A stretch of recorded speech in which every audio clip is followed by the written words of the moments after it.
Port of the African nation of Malawi will decide if Madonna can adopt a second child there.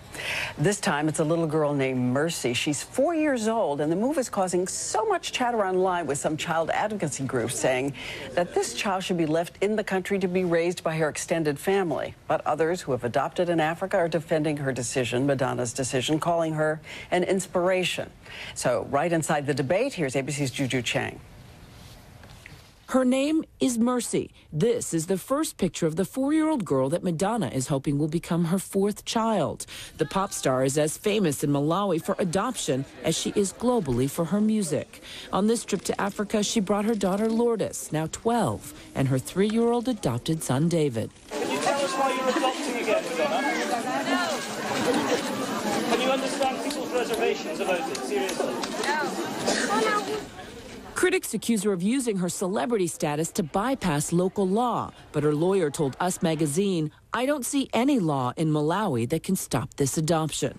Others condemn her for adopting overseas when there are an estimated 500,000 children in foster care in the U.S. But adoption advocates say the need knows no borders. I think that this construct of it's one child versus another is really unhealthy.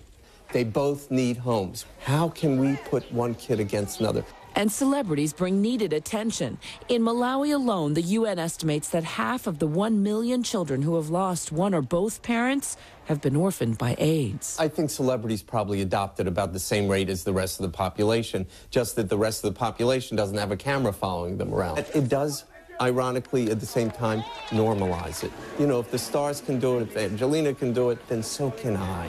I have an article I got out of a magazine about Angelina Jolie and Brad Pitt adopting. And on that article, it had a list of adoption agencies. Monica Clark and her husband David heard a calling.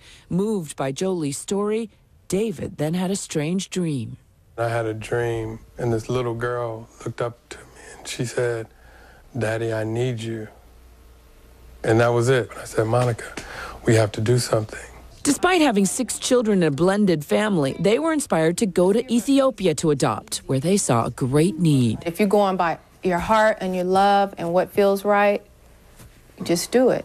It's not always, let's do a budget. Instead of getting a roof, we paid for our children's adoption. They traveled to Africa in 2006, intending to adopt 1 child, but fell in love with 3 sisters. Their first meeting, their first embrace, all captured on home video.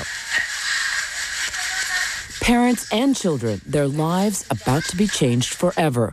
They returned to the U.S. with Helen, Yuri, and Mektis, who spoke no English, but are now fluent and on the honor roll. With love and support of the family around them, it didn't take them long to adjust to their new life. The Clarks have followed Madonna's story and have even met some of the same criticism themselves. And with her celebrity, she's exposing the problems of the world. Those children in Africa are our children. Those people that have the nerve to point their finger at us. If I choose to adopt from Africa, those are my children just like these children are here. Adoption can cost up to $10,000 per child, but the Clarks say the return on their investment is priceless. We realize that we are the ones that are blessed and honored to be their parents. They, in turn, taught us.